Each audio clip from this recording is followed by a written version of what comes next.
কুলিল্লাহুম্মা মালিকাল মুলকি তুতিল মুলকা মান তাশা। ও নবী, আপনি ঘোষণা করুন, ও ক্ষমতার মালিক রাজাদিরাজ আল্লাহ, তুমি যাকে চাও তুমি শুধু তাকে ক্ষমতা দেও। অথচ আপনি কি বললেন? জনগণ সকল ক্ষমতার উৎস। এই কথা যারা এতদিন বলেছেন, আজকের ওয়াজ শোনার পরে তাদেরকে তাওবা করতে হবে, নতুন করে কালেমা পড়তে হবে। শিরিক করলে ঈমান যায়, ঈমান ফিরে পেতে হলে আবার কালেমা পড়তে হয়। আল্লাহ ছাড়া যারা মানুষের আইন মানছেন স্বতঃস্ফূর্তভাবে ঈমান শেষ। আর আমরা যারা বাধ্য হয়ে মানি, আমাদের ঈমান যাবে না। কারণ কোরআনে আছে ওয়া কলবুহু মুতমাইন্নুম বিল ঈমান। এই যে আজকে আমি ঢাকা থেকে আমার গাড়িটা নিয়ে আমি এসেছি, আমি কি রাস্তার ডান পাশে গাড়ি চালাই আসছি না বাম পাশে? অথচ ইসলামের আইন কি ডানে না বামে চলবে? তা আমিও তো আল্লাহর আইন মানি নাই। এই যে আমি বাম পাশে গাড়ি চালাই আসলাম, আমি যখন আবার ওয়াজ শেষ করে গাড়িতে যাব, আমি কি রাস্তার ডান পাশে চালাইয়া যেতে পারবো? তা আমি তো মানলাম না, তো ওয়াজ যে করলাম ঈমান থাকে না। এজন্য বিষয়টা ক্লিয়ার করছি। আমি যদি ডান পাশে গাড়ি চালাতে শুরু করি, আমার গাড়ির চাপায় পড়ে মানুষ মরার সম্ভাবনা আছে না নাই? ঝামেলা হবে, মানুষ মরবে, অ্যাক্সিডেন্ট করবে, আমিও তো মরে যেতে পারি, গাড়িটা ফ্র্যাকচার হবে, নষ্ট হবে। এজন্য আমি বাধ্য। আইন সরকার করেছে বামে চালাও, কিন্তু আমার কলিজায় ব্যথা, যদি আমি সুযোগ পেতাম আমি ডান পাশেই চালাতাম। আমার বাড়িতে যদি আজকে রাতে চোর ঢোকে, আপনার বাড়িতে ঢোকে, চোর ধরা পড়লে সকাল বেলায় হাত কেটে দিতে পারবেন? সুযোগ আছে?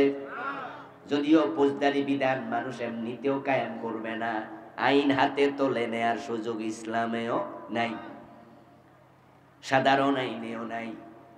এখন আমি এলাকার মেম্বার চেয়ারম্যান ডাকলাম, চোর ধরে বললাম, চেয়ারম্যান সাহেব আপনি তো নেতা, আপনি হাত কেটে দেন।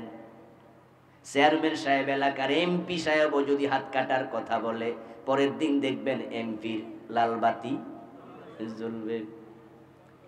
চেয়ারম্যানের নামে রাষ্ট্রদ্রোহ মামলা হয়ে যাবে, চেয়ারম্যানগিরি চলে যাবে। আমাদের একত্রের চ্যানেল, ডিবিসি চ্যানেল, সময় টিভি, জনকণ্ঠ দৌড় মারবে, বলবে মৌলবাদী চেয়ারম্যান, ক্ষমতা শেষ, উল্টা তাকে জেলে দেয়া হবে। চাইলেও আল্লাহর আইন মানা যাচ্ছে না, কারণ দেশে আল্লাহর আইন মানা কঠিন। তাই বলে আমরা বেঈমান হয়ে যাই নাই, কারণ যদি আমরা সংসদে গিয়া আইন পরিবর্তনের সুযোগ পাই, আমরা একদিনের ভিতরে আল্লাহর আইন কায়েম করে দেব।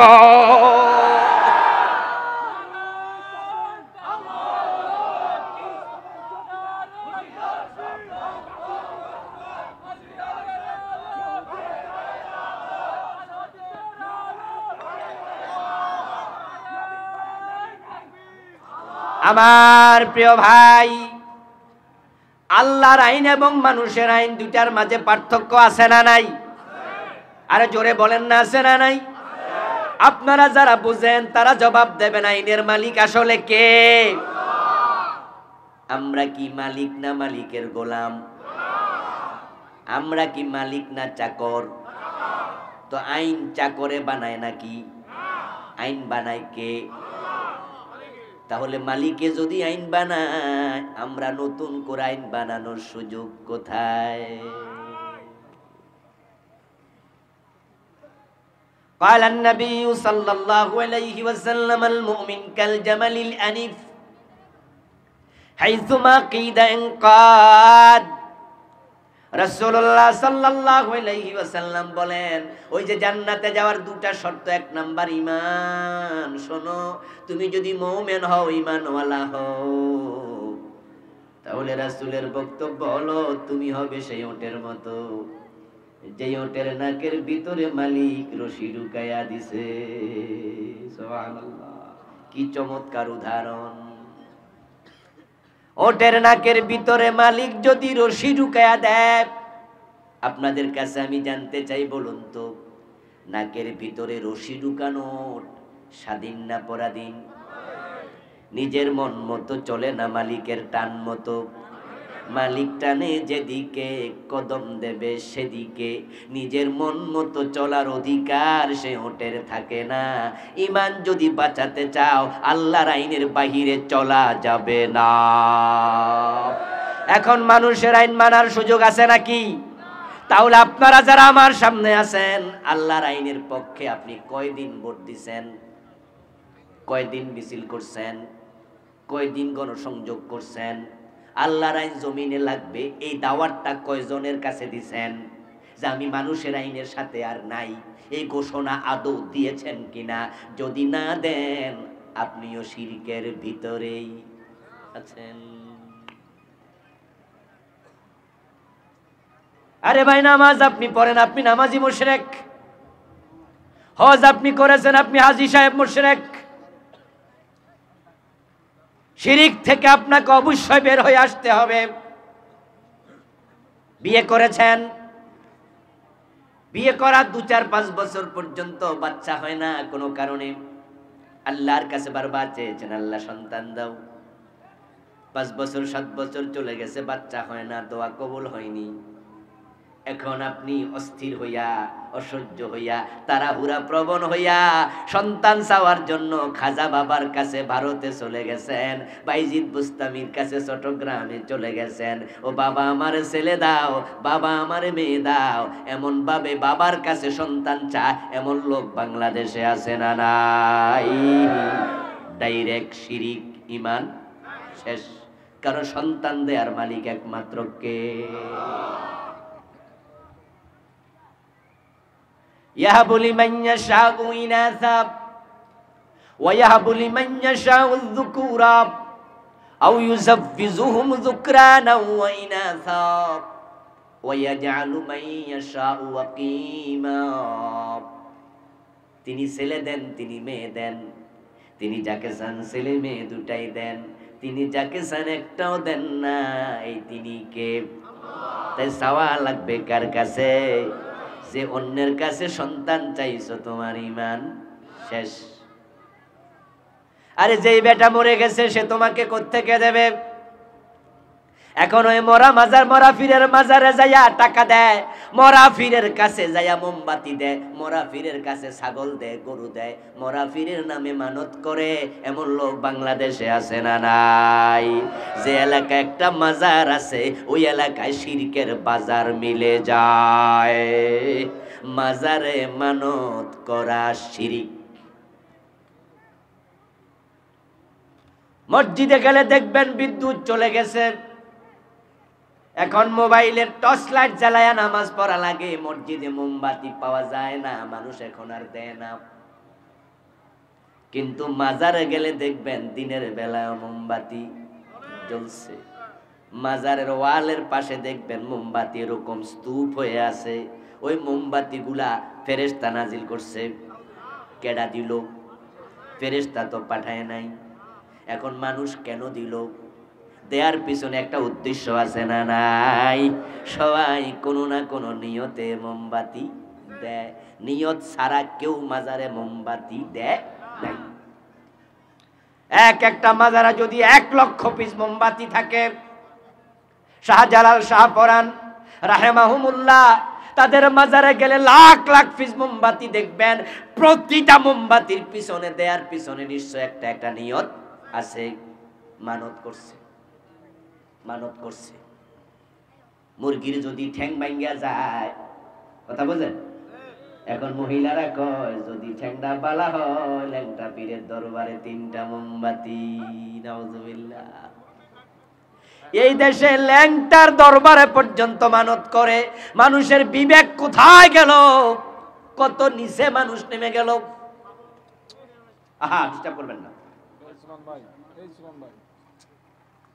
ল্যাংটা লোকের পিছনে পর্যন্ত মানুষ দৌড়াচ্ছে।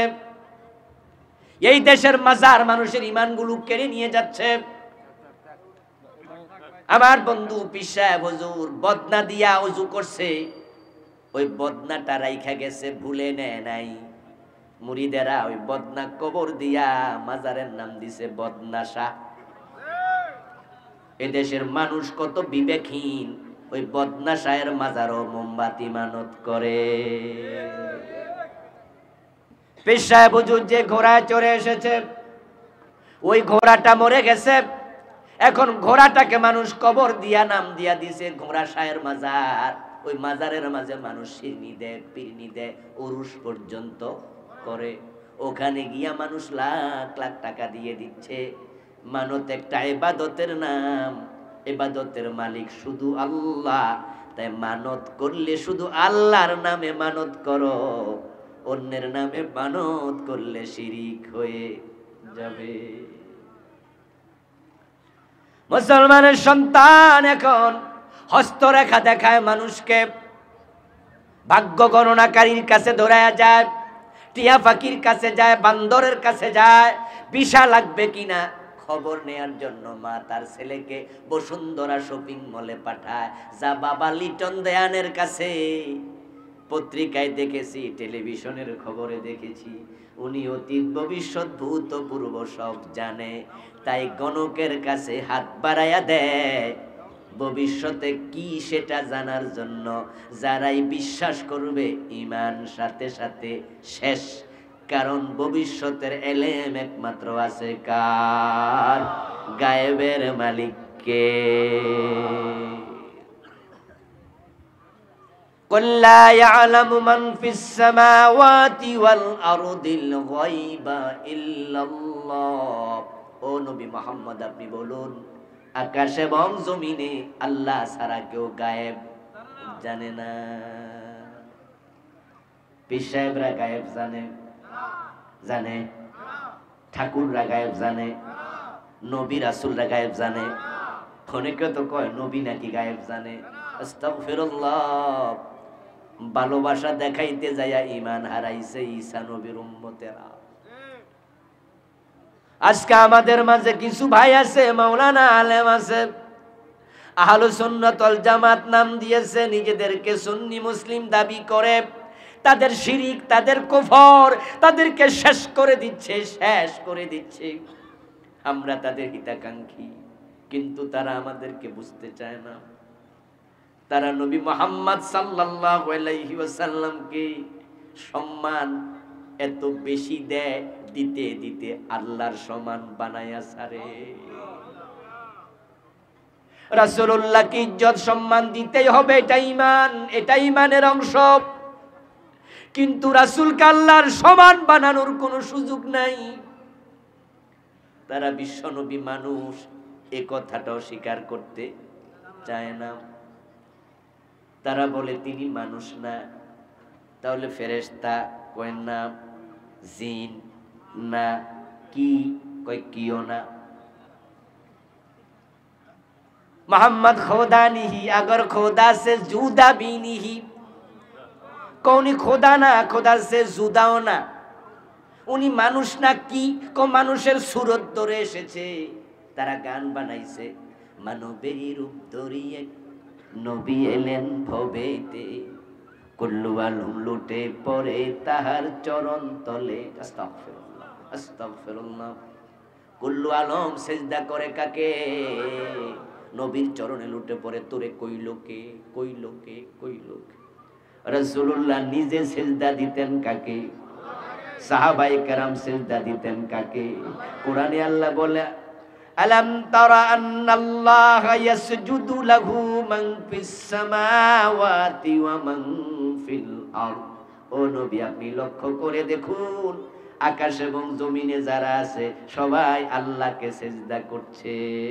আন-নাজমু ওয়াশ-শাজারু ইয়াসজুদান। সুবহানাল্লাহ পড়েন। আর ওরা কি গান বানাইলো? কুল্লু আলম লুটে পড়ে তাহার চরণ তলেতে। উনি নাকি মানুষের সুরত ধরে আসছে, উনি মানুষ না। এই আকীদা যারা লালন করছে সবাই ঈমান হারা। কোরআন মাজিদ আল্লাহ তাআলা স্পষ্ট বলেছেন, কুল ইন্নামা আনা বাশারুম মিসলুকুম। ও নবী, আপনি বলুন, আমি শুধুমাত্র তোমাদের মতোই মানুষ। তোমাদের হাত আছে, চোখ আছে, কর্ণনাসিকা আছে, ক্ষুধা লাগলে কষ্ট লাগে, চোখের পানি আছে, গায়ে রক্ত আছে, বাবা আছে, মা আছে, ছেলে আছে, মেয়ে আছে, স্ত্রী আছে। আমারও ঠিক তাই, আমারও তোমাদের মতো মা আছে, বাবা আছে, ছেলে আছে, মেয়ে আছে, বউ আছে। আমিও ক্ষুধা লাগলে কষ্ট পাই, আমাকে আঘাত করলে রক্ত ঝরে। তোমরা যেমন মানুষ, আমিও মানুষ। তবে হ্যাঁ, আমি সাধারণ মানুষ না। আনা সাইয়্যিদু ওয়ালাদ ইবনে আদম, আমি আদম সন্তানদের নেতা। সুবহানাল্লাহ। আমি আফজালুল বাশার, সব মানুষের সেরা। কিন্তু তারা রাসূলুল্লাহ সাল্লাল্লাহু আলাইহি ওয়াসাল্লামকে ভালোবাসতে যায়া তারা নবী মুহাম্মদকে আল্লাহর সমান বানায়া দেয়। शरीयत का डर से अगर न मैं कहता मोहम्मद नबी खुद खुदा बन कर आया। नाउजुबिल्लाह, की गान बनाइलो। को शरीयतेर डर যদি না থাকতো তাইলে বেটা নাকি আবেগে ঠেলায় কইয়া দিত মোহাম্মদ নবী আকাশ থেকে নামছে, তিনি খোদা। কি কথা রে বাবা! কবিতা বানাইছে আহমদের মিমের পর্দা তুলে দে রে মন, দেখবি সেটাই বসত করে আহাদ নিরঞ্জন। আহমদ লিখতে হামজা হা মিম দাল, কোনি মিমের পর্দা লই আইছে, মিমটা সরায়া দাও, আহাদ হয়ে যাবে। আকাশে যিনি আহাদ, জমিনে তিনি আহমদ। মিমের পর্দা নিয়ে আইছে, মিম সরায়া দিলে দুইজন এক হয়ে যাবে। আস্তাগফিরুল্লাহ। রাসূলুল্লাহকে তারা ভালোবাসে না, সম্মান দেয় না তা নয়, নিশ্চয় তারাও ভালোবাসে, তারাও সম্মান দেয়। হযরত ঈসা নবীর প্রতি খ্রিস্টানদের ভালোবাসা আছে না নাই? ঈসা তো খ্রিস্টানদের নবী। ঈসা আলাইহিস সালাম বলছেন নি আব্দুল্লাহ, আমি হলাম আল্লাহর গোলাম। কিন্তু খ্রিস্টানরা কয় না না, আপনারে গোলাম কইলে আপনার দাম কমে যাবে। তাই ঈসা নবীকে তারা বলে ইবনুল্লাহ, আপনি আল্লাহর ছেলে। দাম বাড়াইতে যাইয়া ঈমান শেষ। আমাদের দেশের কিছু মানুষ মাজারে ভক্তি করতে গিয়ে ঈমান হারাচ্ছে। মাজারওয়ালা হযরত শাহজালাল, হযরত শাহপরান, উনাদের কাছে গিয়ে এভাবে থাকে, এরকম এরকম করে। ও মিয়া, এটা কি করছো? তুমি উনার প্রতি নম নম কেন করো? ইবাদতের জন্য এভাবে মাথা নত করছো, ঝুঁকাচ্ছ কেন? হুজুর, উনি কত বড় ওলি আপনি জানেননি? আমি কই জানি তো। কই জন্যই তো মাথা ঝুঁকাইতাছি। আস্তাগফিরুল্লাহ। অথচ মাথা ঝুঁকানো রুকু সেজদার মালিক কে?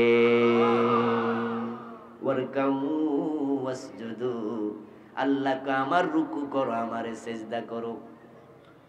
শাহজালালকে হেও করতে গিয়ে ঈমান হারায় নাই, শাহপরানকে ছোট করতে গিয়ে ঈমান হারায় নাই। তারা ঈমান হারাইছে সম্মান বাড়াইতে যাইয়া শিরিক করছে, ঠিক কি না? আপনাদের এলাকায় মাজার আছে কিনা আমি জানি না, যদি থাকে ওই মাজারের পীরের ব্যাপারে আমার কোনো আপত্তি নেই, বক্তব্য নেই, তাকে আমি চিনি না। গোলাপ শাহ কেমন ছিল আমি জানি না, বাইজিদ বোস্তামি কেমন ছিল আমি জানি না, কেল্লা শাহ কেমন ছিল আমি জানি না। তবে তাদের ব্যাপারে আমার ধারণা উত্তম। হতে পারে তারা এক একজন আল্লাহর ওলি, আল্লাহর প্রিয় বান্দা। কিন্তু আপনার বিবেকের কাছে আমার প্রশ্ন, উনি তো মরে গেছেন, কবরের মাঝে উনি আছেন। যদি ভালো মুমিন হন, আল্লাহর ওলি হন, তাহলে হাদিসের আলোকে আমরা বুঝি তিনি জান্নাতের বিছানায় ঘুমাচ্ছেন, ঠিক না? মুমিন জান্নাতের বিছানায় ঘুমায়া থাকবে, জান্নাতের পোশাক পরিধান করানো হবে, কবরটাকে জান্নাতের বাগান বানিয়ে দেয়া হবে। এখন উনি তো জান্নাতের বিছানায় ঘুমাচ্ছে, তো তুমি মোমবাতি দাও কেন? উনার মোমবাতি দরকারটা কি? উনি তো জান্নাতের বিছানায় ঘুমাচ্ছে, তুমি যে উনার জন্য 100 টাকা মানত করলা, তোমার বিবেকটা কোথায় গেল? 100 টাকা থেকে উনি পাইছে কত? 2-4%, 10 টাকা শতকরা 10%, এরকম পাইছে তো। দিলে কারে, খাইলো কে? তোমার আকলটা কোথায় গেল? উনি তো চলে গেছে, উনার তো তোমার টাকা পয়সার প্রয়োজন আর মরে গেলে মানুষের টাকা পয়সা যদি লাগতো তাহলে যাদের হাজার হাজার কোটি টাকা আছে তারা তো 2-4 কোটি হলো দিত, ঠিক কিনা? একানাও তো দেয় না, তো তোমরা মাজারে কেন দাও? ও প্রিয় ভাই, গরু দেয়, ছাগল দেয় আশ্চর্য মানুষ, অথচ শাহপরান শাহজালাল রহমতুল্লাহ আলাইহির মাজারের পাশে, গোলাপ শাহর মাজারের পাশে ভিক্ষার প্লেট হাতে নিয়া ওই অন্ধ দাঁড়ায়া দাঁড়ায়া কইতাছে, অন্ধ মানুষ আমারে কিছু দেন। তুমি টাকাটা তাকে দিলে বড় ভালো ছিল, টাকাটা তার কাজে লাগতো। রাসূলুল্লাহ বলেছেন, যদি হালাল কামাই থেকে গরিবের প্লেটে দাও, তোমার টাকাটা গরিবের হাতে পড়ার আগে আল্লাহ নিজে ডান হাত বিছায়া দেয়। ফাইনাল্লাহা ইয়াতাকাব্বালুহা বিয়ামিনিহি। ওই টাকাটা গরিব লোকের বড় প্রয়োজন ছিল, তাকে দিলা না, দিলা কারে তুমি? যাকে দিলা সে পাইল না। কাশতে কাশতে শীতের মাঝে মাটিতে সে বসে যায়, শীতের কাপড় কিনতে পারে না, কাশের ওষুধ কিনতে পারে না, টাকাটা তার দরকার। মানুষগুলো শিরিক করছে, কবর করছে, দেদারছে। হিন্দুদের দুর্গা পূজা যখন বাংলাদেশে আসে তখন লাখ লাখ মানুষ নতুন করে বেঈমান হয়, ঈমান হারায়। ওরা দুর্গা পূজা করে হারায় না, ওরা ঈমান হারায় ছাগলের 3 নাম্বার বাচ্চার মতো উলালে নাইসা। ছাগলের উলান আছে কয়টা? বাচ্চা দিছে 3টা, 2টা খাইয়া লাফায়, আরেকটা মাঝখান দিয়া ফাও লাফায়। দুর্গা পূজা করবে হিন্দু, এটা তাদের ধর্মের রীতি, এটা তাদের ব্যাপার, আমরা বাধা দেব না। লা ইকরাহা ফিদ্দিন, ইসলামে কোনো জবরদস্তি নাই, বাধা দেওয়ার অনুমতি নাই। তারা তাদের পূজা করে তারা জাহান্নামে যাচ্ছে, এটা তাদের ব্যাপার। কিন্তু আমরা মুসলমানের বাচ্চারা ঈমান হারাবো কেন? মুসলমানের বাচ্চারা দুর্গা পূজা আসলে ঈমান হারাচ্ছে একটা স্লোগান দিয়া। ওই স্লোগানটা এখন বইয়ের মাঝে সিলেবাসে ঢুকাইছে, আস্তাগফিরুল্লাহ, প্রাইমারি স্কুলের সিলেবাসে ঢুকাই দিছে। এই স্লোগানটা আজ থেকে 10 বছর আগেও ছিল না বাংলাদেশে, এটা এখন ঘরে ঘরে পৌঁছে গেছে। লাখ লাখ লোক মুশরিক কাফের হয়ে গেছে এই স্লোগানের কারণে। ওই স্লোগানটা হলো, ধর্ম যার যার উৎসব সবার। এমন একটা শিরকি স্লোগান, কুফরি স্লোগান বাংলাদেশে আছে না নাই? অথচ আল্লাহর কোরআনে আল্লাহ বলেন, লাকুম দীনুকুম ওয়ালিয়া দীন, তোমার ধর্ম তোমার, আমার ধর্ম আমার, দুইটা এক না, আলাদা। তাই স্লোগান হবে, ধর্ম যার উৎসব তার, বিয়ে যার বউ তার, চাকরি যার টাকা তার, ঠিক না? চাকরি যার যার বেতন সবার, বিয়া যার যার বউ সবার, তো ধর্ম যার যার উৎসব সবার। এটা হ্যাঁ কেমনে হলো? এটাও না হওয়া লাগবে। ধর্ম যার যার উৎসব সবার, এই স্লোগান মানা যাবে না। এটা ঈমান হারানোর স্লোগান। আমার বন্ধু, আমাদের দেশে আমরা বিভিন্ন ভাবে ঈমান হারা হই। ওই ঈমান হারাদের তালিকার মাঝে কিছু ভালো লোকের নাম ঢুকে যায়। দেখবেন হাতের মাঝে আঙ্গুল আছে 5টা, আংটি আছে 7টা। জিজ্ঞাসা করলে বলে, এই আংটিটা একবারে অমুকের দরবার থেকে আনছি। এই আংটি হাতে দিলে নাকি এলাকায় বাড়ির পাশেও কোনো বিপদ মুসিবত আসে না। এই আংটিটা একবারে খাজা বাবার মাজারের 1 নাম্বার যিনি তত্ত্বাবধায়ক খাদেম তিনি দিছে। ইয়াকুত পাথরের আংটি, এটা হাতে দিলে তরতর করে ব্যবসায় উন্নতি হইয়া যায়। এজন্য হাতের মাঝে বিভিন্ন আংটি, তোমার ঈমান শেষ। কারণ আংটি রাজ্জাক না আল্লাহ রাজ্জাক। আংটি হাতে দিলে রিজিক বাড়বে, তোমারে কইল কে? তাহলে আমাদের কুমিল্লার কৃতি সন্তান লোটাস কামাল বর্তমান অর্থমন্ত্রী, উনার যে হাজার হাজার কোটি টাকা, অথচ উনার বাবা তো ছিল এমন গরিব। লোটাস কামাল সাহেব নিজে বিভিন্ন কনফারেন্সে, বিভিন্ন মিটিংয়ে বলে, এসএসসি পরীক্ষার ফর্ম ফিল আপের টাকাটা উনার বাবা দিতে পারেন নাই, এত গরিব ছিলেন। এখন হাজার হাজার কোটি টাকার মালিক, উনার হাতে আংটি আছে কয়টা? উইলিয়াম বিল গেটসের হাতে আংটি কয়টা? দুনিয়ার বর্তমান সবচেয়ে সেরা ধনী ইলন মাস্ক, ও বেটার হাতে আংটি কয়টা?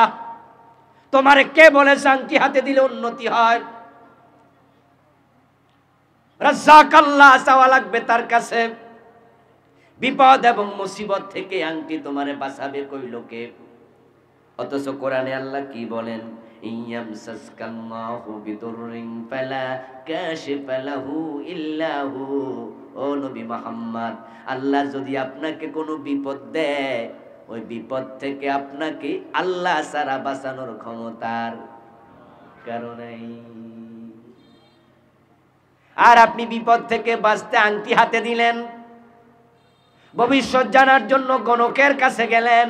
আজীব তো, বড় আজীব।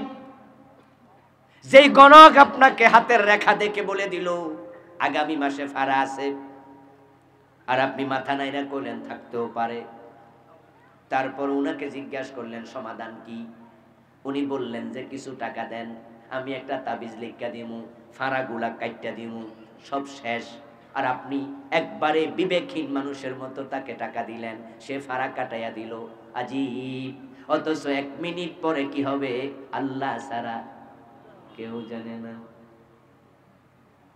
এই যে তুরস্কে ভূমিকম্প হয়ে কয়েকদিন আগে শত শত মানুষ মরে গেল, শত শত বাড়িঘর ভেঙে গেল। যদি কোনো গণক জানতো ভূমিকম্প হবে অমুক দিন এতটা বাজে, তাহলে ওই বাড়িঘর গুলোতে একটা মানুষও থাকতো না। কিন্তু আপনি বিবেকহীন, আপনি তাকে বিশ্বাস করে ঈমান হারালেন, গায়েবের মালিক তাকে মনে করলেন। এজন্য আল্লামা সাইদি হুজুর ছাত্র জীবনে কুমিল্লা টাউন হল মাঠে ওয়াজ শুনছি, উনি কইছেন যদি কোনো ঠাকুর গণক তোমাকে বলে হাতের রেখা দেখে আগামী মাসে বিপদ আছে, 1313 টাকা, 520 টাকা, 1111 টাকা দেন, বিপদ কেটে দেব। টাকা না দিয়া পারলে গালের মাঝে কষাই একটা থাপ্পড় মেরে দিও। রেগে গেলে বলিও ভাইজান রাগেন কেন, আমার আগামী মাসের বিপদ টের পাইছেন, আজকে সকালে আমার থাপ্পড় খাইবেন, এটা বুঝিটের নাই।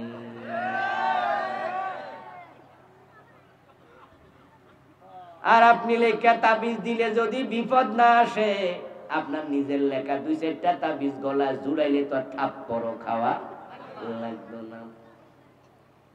যে বসুন্ধরা শপিং মলে বাবা লিটন দেয়ান বসে আছে, গত কয়েক বছরের ভিতরে 2 বার আগুন লাগছে শপিং মলে, বেটা নিজের খবরই। ঈমান হারাচ্ছে মানুষ হাসতে হাসতে, ঈমান হারাচ্ছে মানুষ বিভিন্ন জায়গায় বিভিন্ন কথা বলে, বিভিন্ন কাজ করে। আমাদের দেশে আমরা দেখি কুলক্ষণে বিশ্বাস করছে। বাড়ি থেকে বের হইয়া খালি কলসি দেখলে কয় যে যাত্রা শেষ, বিধবা মহিলা দেখলে কয় যাত্রা শেষ, সকাল বেলায় দোকানে বাকি দিলে যাত্রা হয় না, মাগরিবের পরে সুই বিক্রি করা যাবে না, রবিবারে বাঁশ কাটা যাবে না, এই জাতীয় আরো অসংখ্য কুসংস্কার আছে। তুমি এগুলাকে ভাগ্য দেবতা বানায়া দিছ। এগুলো ভাগ্য দেবতা নয়, এগুলো হিন্দুদের কালচার তোমাদের ভিতরে ঢুকেছে। এগুলো বিশ্বাস করলে ঈমান শেষ, কুসংস্কার বিশ্বাস করলে শেষ। আত্মীয়ারাতু শিরক, আত্মীয়ারাতু শিরক। ও প্রিয় ভাই, এরকম করে অনেকগুলো আমি লিখেছি, 29টা। ঈমান বাঁচাতে হলে শিরক ছেড়ে দিন। এখন 2 নাম্বার হলো নেক আমল। আমল বাঁচাতে হলে বেদাত ছেড়ে দিতে হবে। যে ব্যক্তি বেদাতের সাথে সংযুক্ত হয় তার আমল কবুল হওয়া বন্ধ হয়ে যায়। আমাদের সমাজে ডজন ডজন বেদাত আছে না নাই? ঈমান হবে শিরিক মুক্ত, আমল হওয়া লাগবে বেদাত মুক্ত। قال النبي صلى الله عليه وسلم إن الله لا يقبل لصاحب بدعة صوما ولا صلاة ولا حجا ولا عمرة ولا صرفا ولا عدلا। নবী মুহাম্মদ সাল্লাল্লাহু আলাইহি ওয়াসাল্লাম বলেন, যে ব্যক্তি বেদাতি হয়ে যায়, আল্লাহ তার রোজা, তার নামাজ, তার হজ, তার যাকাত তার ভালো কোনো কর্ম আর কবুল করে না। তাই বেদাত নিয়ে মরলে আমল সংযুক্ত থাকবে না, আমল কবুল হওয়া বন্ধ। তুমি নামাজ পড়েছ, আল্লাহ নামাজটা গ্রহণ করে নাই, কারণ তুমি বেদাতি হয়ে গেছো। قال النبي صلى الله عليه وسلم حلت شفاعتي إلا صاحب بدعة। যে ব্যক্তি বেদাতি হয়ে যায়, রাসূলুল্লাহ বলেন কিয়ামতের দিন সে আমার সুপারিশ পাবে না। যে ব্যক্তি বেদাতি হয়ে যাবে, হাসরের ময়দানে আমার সব উম্মতকে আমি হাউজে কাউসারের পানি পান করাবো, কিন্তু বেদাতি আসলে তাকে পানি দিতে পারবো না। তার মাঝে আর আমার মাঝে একটা পর্দা পড়ে যাবে। আল্লাহ বেদাতিকে হাউজে কাউসারের পানি দেওয়ার অনুমতি দেবেন না। এখন বেদাতিকে, বেদাতি হলো সেই ব্যক্তি কোরআন হাদিসে যে ইবাদত নাই ওটাকে ইবাদত করে, ইবাদত মনে করে যে আমল করছে। হিয়াল ইবাদাতুল মুহদাসা মা লাম তাকুন ফি জামানিন নবী ওয়া আসহাবি। বেদাত হলো এমন নতুন ইবাদত যেটা রাসূলের জামানায় ছিল না, সাহাবাদের জামানায় ছিল না। আযানের আগে দুরূদ পড়ে এমন কিছু লোক আছে না নাই? দুরূদ পড়ার সময় হঠাৎ করে দাঁড়ায়া যায়, কিছুক্ষণ পইরা আবার টুস কইরা বইয়া যায়। এই যে সিস্টেম চালু করলেন, এটা পাইলেন কই? রাসূল ঈদ করেছেন দুটা, ঈদুল ফিতর, ঈদুল আযহা।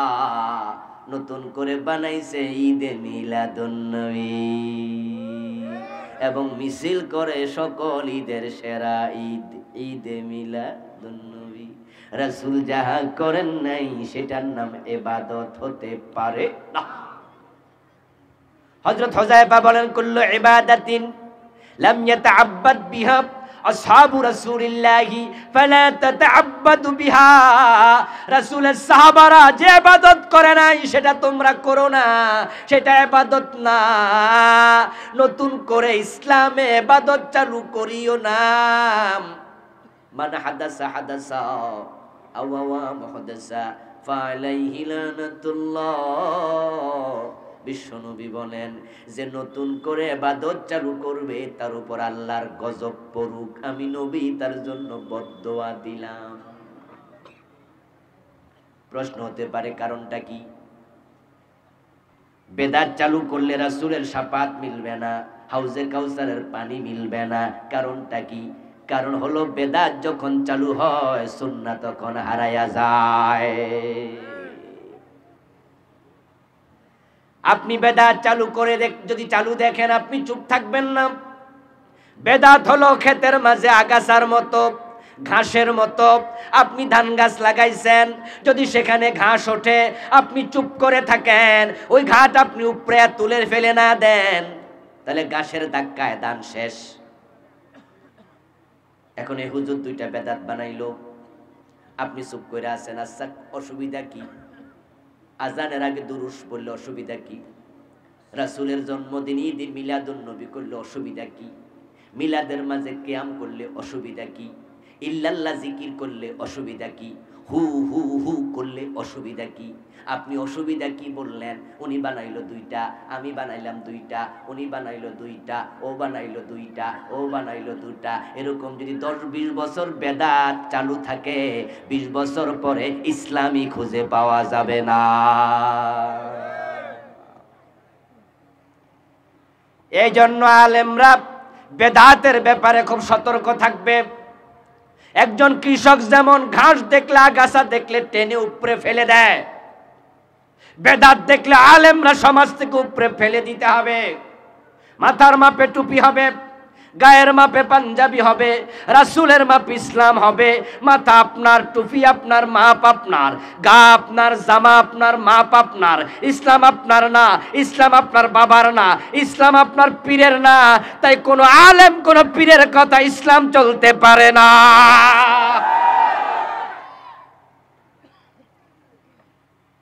অমুক বলবে অসুবিধা কি, তমুক বলবে অসুবিধা কি, আর আপনি বলবেন তাই তো কথা, অসুবিধা কি? দুরূদ শরীফ আজানের আগে পড়লে সওয়াবের কাম, দুরূদ পড়লে 10 নেকি। আমি কই তাই নাকি? সাহাবারা তো পড়ে নাই আজানের আগে দুরূদ, না পড়লে পড়তে তার মানা করে নাই।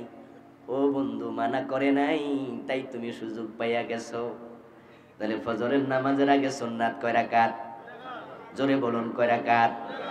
এখন কেউ যদি মানা করে নাই রাসূল, তাই সুন্নত 4 রাকাত পরে সওয়াব হবে নাকি?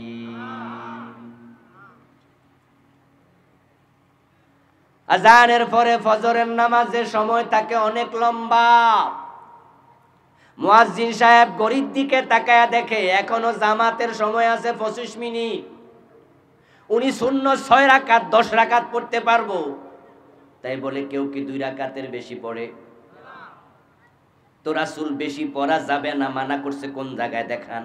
কোনো হাদিস তো নাই, মানা তো রাসূল করে নাই। এখন আমরা সবাই মিলে 2 রাকাত পড়ে বসে থাকি, বসে বসে তাসবিহ তাহলিল কোরআন তেলাওয়াত দুরূদ শরীফ পড়ি, কিন্তু নামাজ তো আর পড়ি না।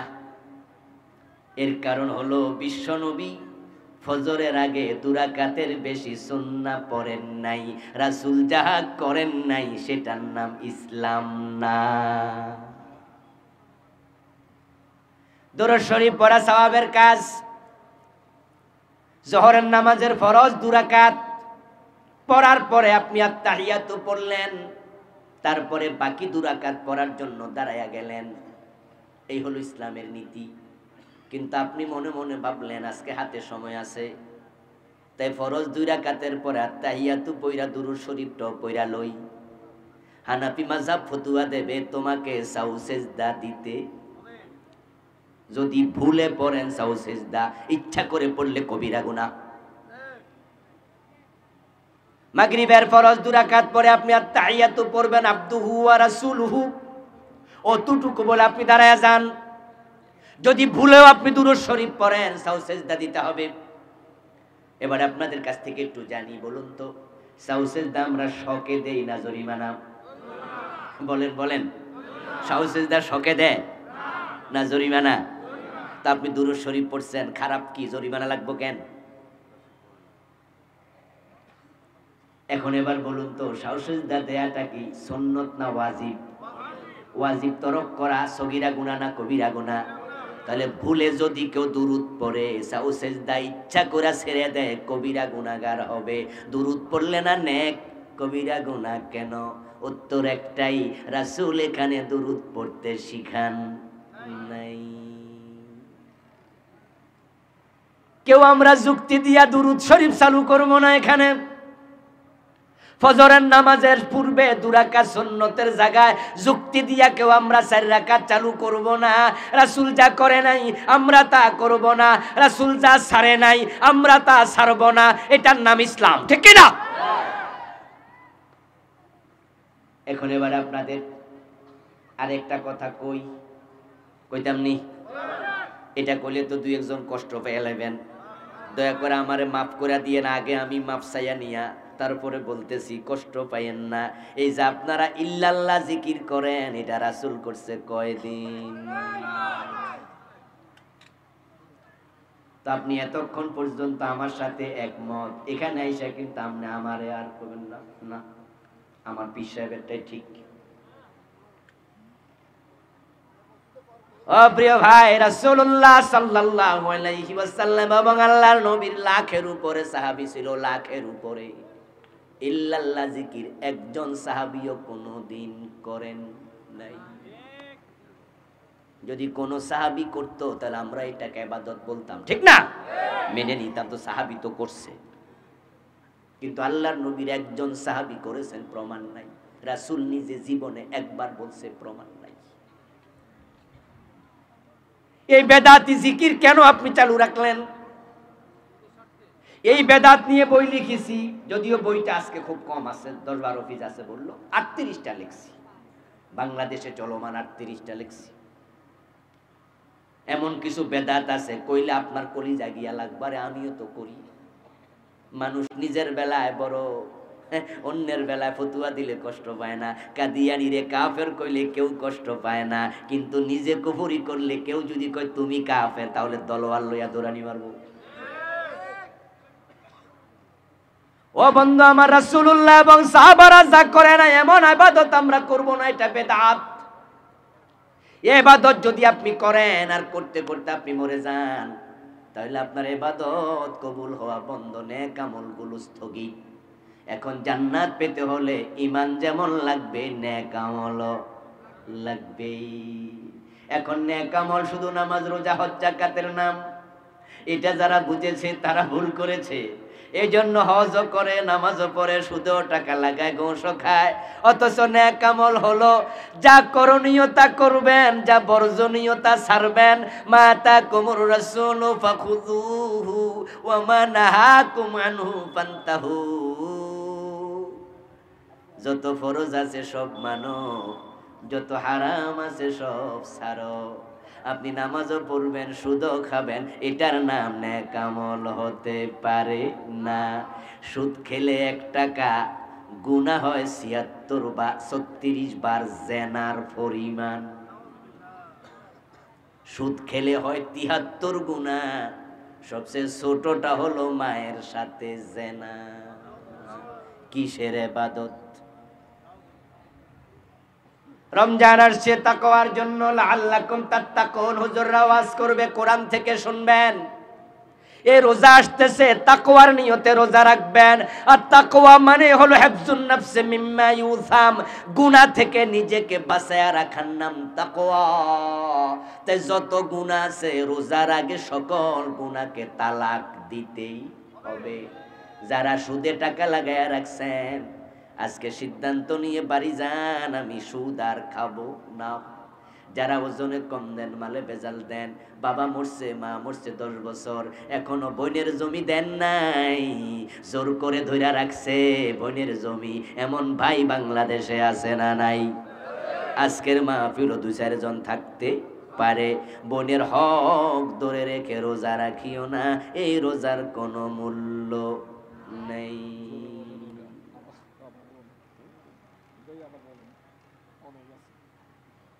ও প্রিয় ভাইরা, মানুষের হক ধরে রাখিও না। ডাকাত রাস্তায় পিস্তল নিয়ে ডাকাতি করে, টাকা দেয়, পয়সা দেও, চলে যাবে, তাকে তুমি চিনো না। কিন্তু তুমি যে বোনের হক ধরে রাখলা, তুমি তো আরো বড় ডাকাত, সে তো তোমার রক্তের বোন, তুমি তাকে ভালো করে চিনো। এই চিনে শুনে জেনে বুঝে ডাকাতি করো কেমনে? বোন যদি না নেয় সেটা একবারে ভিন্ন কথা। আমি বলেছি জোর করে ধরে রাখার ব্যাপার, ঠিক কি না? জোর করে ধরে রাখার কথা বলেছি। কত ভাই আছে বোনকে ধমকায় তাড়ায়া দেয়, বোন চোখের পানি ছেড়ে দিয়ে কাঁদে, বোনকে ঠকায়া দেয়। হাদিস হলো, মান আখাযা শিবরাম মিনাল আরদি যুলমা ফাইন্নাহু ইউতাওয়াকুহু ইয়াওমাল কিয়ামাতি মিন 7 আরদিন।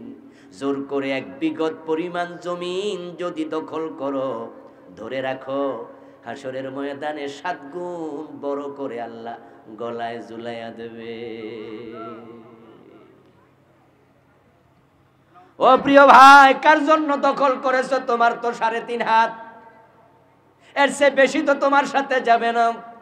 এমন জায়গাও মরণ হতে পারে, তোমার লাশটাও কবর দেয়ার মানুষ খুঁজা পাইবা না। এমন জায়গাও মরণ হতে পারে, 3টা সাদা কাপড়ের কাপড়ও কপালে জুটবে না। এমন মরণ হয় না? লাশও খুঁজা পাওয়া যায় না, এমন জায়গা হারিয়ে গেছে। গাড়ি অ্যাক্সিডেন্ট করছে, আপনি হিল ট্যাক্সে যান না, আমাদের বান্দরবন ঘুরতে গেছেন, যদি বাঁকের মাঝে প্রাইভেট কারটা পড়ে যায়, বাসটা পড়ে যায়, 300 ফিট নিচে যাবে, তোলার ক্যারেনও নাই, কোনো সুযোগও নাই। আপনার মাটি দিবে কেটা? কাপড় পরাবে কেটা? বিমান ক্রাশ করে, হয় না, বিমান অ্যাক্সিডেন্ট করে সাগরে পড়ে গেছে, খুঁজা পায় নাই, 1000 কোটি টাকা আছে, কিন্তু 3.5 হাত কপালে কবরের মাটিটাও। তো বোনের জমিন, পরের জমিন দখল করো কেমন? ওজনে কম দিও না, মালে বেজাল দিও না, হারাম খাইও না, মানুষ ঠকাইও না।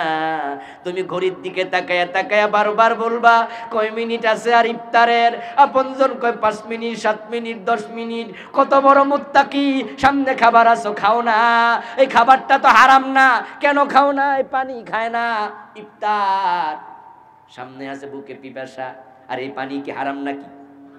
এটা তো হালাল, তো খান না কেন? খায়ালান? কয় না, আল্লাহ মানা করছে, দিনের বেলায় খাওয়া যাবে না। তাহলে এই পানি খাওয়া যায় না কয় ঘন্টা?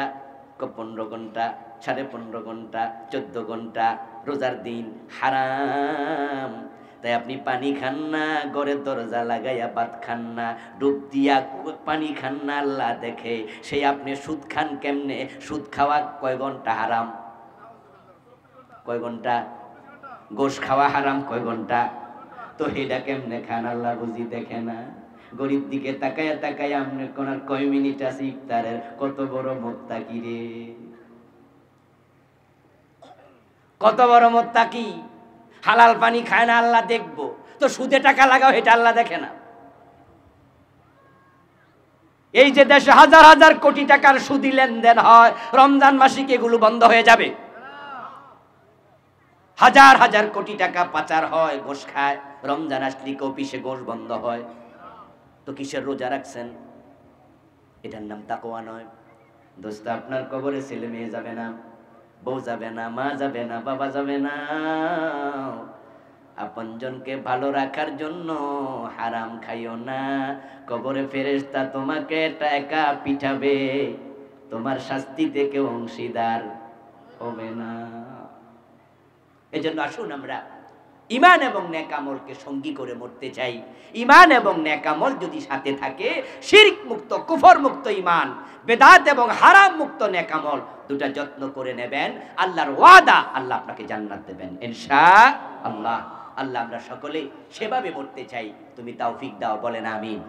আমরা সংক্ষেপে দোয়া করে একসাথে বিদায় নিতে চাই। গাড়িতে আমার